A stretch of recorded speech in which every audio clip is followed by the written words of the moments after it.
Mungkin Imam Ibnu Hajar, beliau meriwayatkan daripada Imam Abu Bakar Al-Idrus. Kalau beliau Imam Ibnu Hajar itu tidak mengisbatkan, justru menulisnya Imam Ibnu Hajar di dalam kitab As-Sabat, riwayat tersebut dari Imam Abu Bakar Al-Idrus sampai ke Imam Ubaidillah sampai ke Imam Ahmad, berarti itu penandakan bahwa Imam Ibnu Hajar itu beliau mengisbatkan nama-nama itu. Gitu. Kenapa? Karena antum tahu Imam Ibnu Hajar itu bukan level Anda. Bukan levelnya kayak Imad. Tapi Imam Ibnu Hajar itu adalah level ulama yang benar kontemporer. Ulama yang benar-benar diakui ilmunya oleh dunia. Assalamualaikum warahmatullahi wabarakatuh. Alhamdulillah wassalatu wassalamu ala Rasulillah wa ala alihi washabihi wa mawalah amma ba'du. Habiti suri kalam. Nah, menanggapi daripada pernyataan Hani Farhan yang mana beliau yaitu mengomentari daripada Abuya Qurtubi, intinya lah Hani Farhan ini meminta dalil mana kalau emang benar Ibnu Hajar mengisbatkan Ubaidillah sebagai anak Ahmad, Imam Ahmad. Antum perlu tahu ya, sebelum komen itu buka dulu kitabnya, buka dulu kitabnya Imam Ibnu Hajarnya, betul atau enggak. Jangan cuma baca kitab doang, kitab-kitab terjemah, apalagi kitab terjemah yang karya Kiai Imad. Ya pastilah seperti itu. Jadi kalau jangan fanatik buta lah, intinya jangan fanatik buta. Ingat ya, ingat kisah antara Imam Abul Hasan Al-Asy'ari dan juga Imam yaitu dengan gurunya yaitu Imam Jubai. Kalau sesat ya udah kita ambil yang benar gitu. Intinya mah.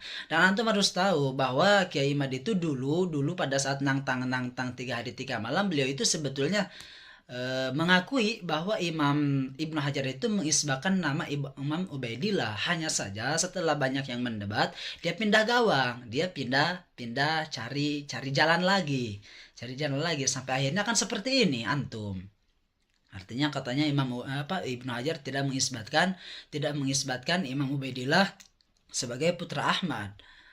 Akan tetapi itu cuma menceritakan ikhbar. Anda baca dulu kitabnya, makanya yang jeli, pikirannya hilangkan dulu dari pikiran-pikiran yang negatif. Coba Anda lihat di dalam kitab As-Sabat, Imam Ibnu Hajar mengatakan wahwa itu Imam Abu Bakar Al-Idrus wa illam alqahu aidon, sekalipun saya tidak bertemu dengannya. Artinya apa? Berarti Imam Ibnu Hajar mengakui bahwa Imam Ibnu Hajar tidak pernah bertemu, tidak pernah ngambil sanad ilmu langsung kepada Imam Abu Bakar Al-Idrus. Akan tetapi lakitu kasiron min talamidati, saya ini kata Imam Ibnu Hajar bertemu dengan banyak santri-santrinya beliau. Jadi Imam Ibnu Hajar bertemu dengan santri-santrinya Imam Abu Bakar Al-Idrus. Wa waqa baini wa bainahum, sehingga terjadilah antara saya dan santri-santrinya itu sesuatu yujawi juli yang kiranya membolehkan saya ar-riwayat anhum untuk meriwayatkan sanad keilmuan daripada Imam Abu Bakar Al-Idrus. Artinya apa? Berarti Imam Ibnu Hajar mengakui daripada yaitu keilmuan Imam Abu Bakar Al-Idrus, sehingga Ibnu Hajar meriwayatkan sanad-sanad yaitu nasab daripada Imam Abu Bakar Al-Idrus. Selevel Imam Ibnu Hajar, kalau Imam Ibnu Hajar benar, beliau tidak mengisbatkan, tidak menetapkan, bahkan beliau membatalkan nasabnya Abdullah putra Ahmad yang datuk daripada Imam Abu Bakar Al-Idrus, mana mungkin Imam Ibnu Hajar beliau meriwayatkan daripada Imam Abu Bakar Al-Idrus. Kalau beliau Imam Ibnu Hajar itu tidak mengisbatkan, justru menulisnya Imam Ibnu Hajar di dalam kitab As-Sabat, riwayat tersebut dari Imam Abu Bakar Al-Idrus sampai ke Imam Ubaidillah sampai ke Imam Ahmad, berarti itu penandakan bahwa Imam Ibnu Hajar itu beliau mengisbatkan nama-nama itu. Gitu. Kenapa? Karena antum tahu Imam Ibnu Hajar itu bukan level Anda. Bukan levelnya kayak Imad. Tapi Imam Ibnu Hajar itu adalah level ulama yang benar kontemporer. Ulama yang benar-benar diakui ilmunya oleh dunia. Mana mungkin beliau ceroboh meriwayatkan suatu lafaz, meriwayatkan suatu sanad kalau emang itu sanad tidak valid, tidak bagus. Tidak akan ceroboh ulama seperti itu. Gitu ya. Satu. Jadi berarti Imam Abu Bakar, Imam Ibnu Hajar, kalau seandainya benar riwayat daripada Al-Imam Abu Bakar Al-Idrus itu nasabnya ada keganjanggalan di Imam Ubaidillah bukan putra Ahmad Al-Muhajir, mana mungkin Imam Ibnu Hajar menuliskan hal tersebut? Kalaupun menuliskan pasti Imam Ibnu Hajar mengatakan ini khoto, ini misalkan ada apa bla bla bla. Tapi kan justru beliau juga meriwayatkan. Bahkan lihat di dalam buka kitab yang lain, masih kitab As-Sabat, buka di halaman yang lainnya. Beliau menegaskan, memberikan contoh kepada kita bahwa beliau juga menegaskan bahwa beliau juga mengisbatkan nama Ubaidillah. Mana? Salah satunya ya, berarti beliau meyakini bahwa Imam Abu Bakar Al-Idrus itu sebagai duriah Nabi, sedangkan Abu Bakar Al-Idrus itu adalah duriah daripada Imam Ubaidillah, putra Ahmad. Mana? Lihat.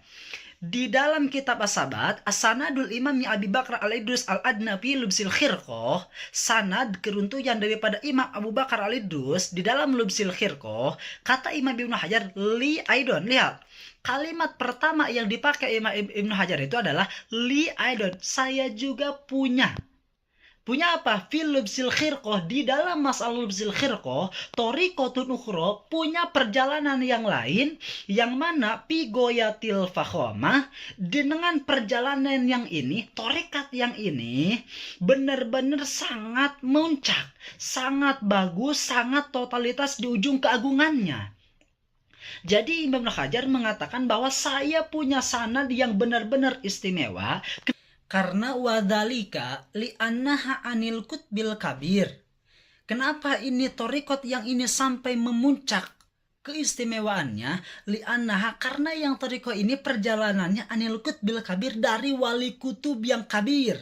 Bahkan wal alami syahir, yang benar-benar berilmu, bukan alim ya, tapi wal alami syahir, bahkan as-syahir yang benar-benar masyhur, viral. As-Said As-Syarif. Lihat, Said Syarif itu kan udah jelas. Udah jelas As-Said As-Syarif itu kan turunan siapa? Kan duriah Rasul. Bahkan antum juga, kelompok-kelompok seperti antum juga, kalau Said Syarif itu kan mengakui. Nah ini Imam Ibnu Hajar juga mengatakan As-Said As-Syarif Al-Hasib An-Nasib. Siapa? Abi Bakar Al-Idrus, Al-Imam Abi Bakar Al-Idrus. Ini kok masih mau dibilang enggak menisbatkan juga, enggak mengisbatkan juga Ibnu Hajar kepada Imam Ubaidillah sebagai anak Ahmad bin Isa gitu kan. Jadi masih lucu gitu ya, sampai bisa menentang para ulama hanya dengan kaidah bahwa Imam Ibnu Hajar itu cuma ikhbar, bukan mengisbatkan. Justru Imam Ibnu Hajar ini sebagai ulama, beliau pasti, mana mungkin beliau memberikan gelar cucu Rasul, duriah Rasul dengan As-Said As-Syarif, kalau Ibnu Hajar tidak mengakui bahwa beliau itu adalah turunan Imam Ubaidillah, turunan Kanjeng Baginda Rasul. Justru beliau memberi gelar As-Said As-Syarif itu, panggilan beliau kepada Al-Imam Abu Bakar Al-Idrus, berarti tanda beliau mengagungkan kepada Abu Bakar Al-Idrus, dan sekaligus beliau mengakui bahwa beliau itu adalah, Imam Abu Bakar itu adalah keluarga daripada duriah Baginda Rasul, yang dimana dari Abu Bakar Al-Idrus sampai ke Baginda Rasul ada yang namanya dengan Ubaidillah. Gitu. Paham gak?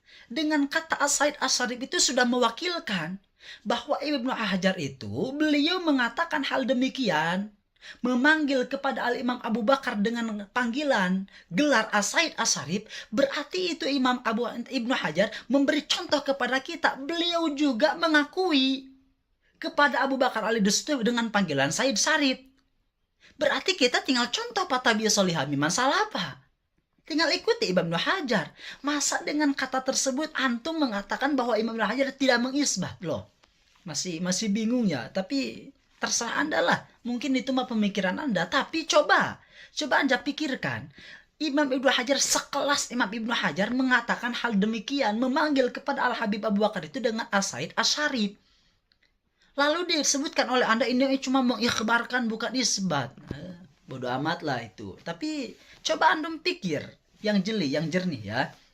Itu ulama yang konsisten di dalam pengakuannya, tidak seperti antum.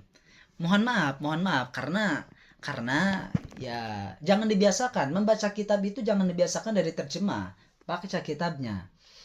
Yang ketiga, Yang ketiga, baca masih di dalam kitab itu sampai Imam Ibnu Hajar mengatakan wal nahtim bi tariqatin jalilatin aliyatil miqdar. Kata Imam Ibnu Hajar ketika membicarakan hal tersebut, kata Imam Ibnu Hajar, saya akhiri ini dengan tariqatin jalilah, perjalanan yang agung, aliyatil miqdar, yang benar-benar tinggi derajatnya. Kenapa hal demikian? Kenapa ini disebut thariqah jalilah? Kenapa disebut aliyatil miqdar? Li'anna ma syaykhoha, karena yang perjalanan ini guru dari gurunya itu min awalin ila muntahum, dari awal sampai akhirnya itu min alil baiti, dari keluarga baginda Rasul.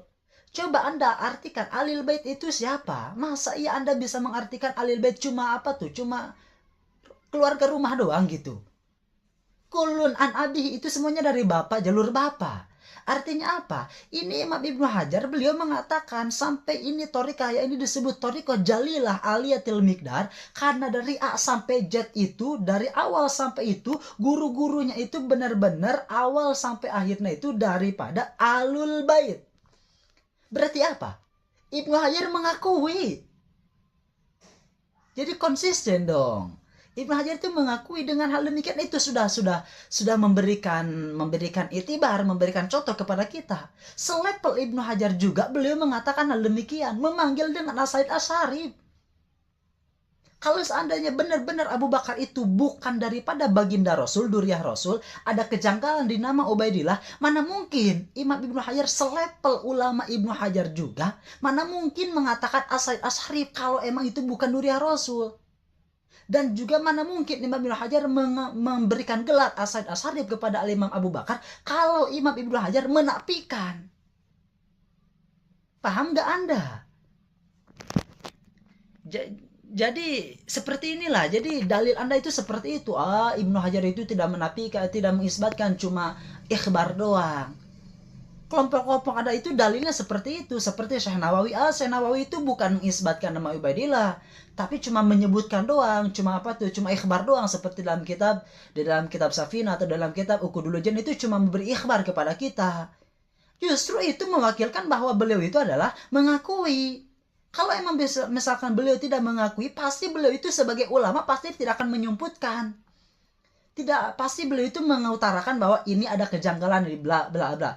Tapi kan enggak, justru beliau juga meriwayatkan, mereka para ulama itu meriwayatkan daripada keabsahannya, daripada yaitu Al-Habib, Habib duriah-duriah baginda Rasul. Seperti itulah. Cukuplah, tinggal silakan Anda bagaimana pandang aja bagaimana dalil-dalil mereka yang dikeluarkan. Jadi mohon maaf ya kepada Hani Farhan, ingat ya, luhumul ulama samul qatil. Dagingnya para ulama itu racun yang mematikan. Ya, antum jangan, kalau mau komentar, kalau mau komen, lihat dulu kitabnya. Lihat dulu, baca dulu bagaimana, jangan cuma melihat terjemah doang. Ya, jangan sampai Anda mempunyai sifat munafik. Itu ngomong mah bla bla bla bla, siap di debat bla 3 hari 3 malam, kan faktanya nggak ada. Coba kalau dari dulu, bukan ingin bukan ingin mencari kericuhan, tapi benar-benar ilmiah, dulu juga udah beres. Tapi kan ini apa? Bakalan jadi manjang. Kalau misalkan Kiai Imad benar-benar punya pengetahuan, punya ikhtilaf, perbedaan, silahkan Anda kalau misalkan punya perbedaan, tapi jangan menyaci, bahkan apalagi sampai mengatakan hal demikian, haram taklid kepada Ibnu Hajar. Oh, itu berarti udah keterlaluan. Ingat ya, ayyuhan nabiyyu jahidil kuffar wal munafiqina waghlud alaihim. Nabi diperintahkan oleh Allah untuk supaya berjuang untuk waghlud alaihim, untuk supaya keras kepada orang-orang kafir dan orang-orang munafik. Seperti itulah. Hadani Allah wa iyyakum ajmain. Assalamualaikum warahmatullahi wabarakatuh.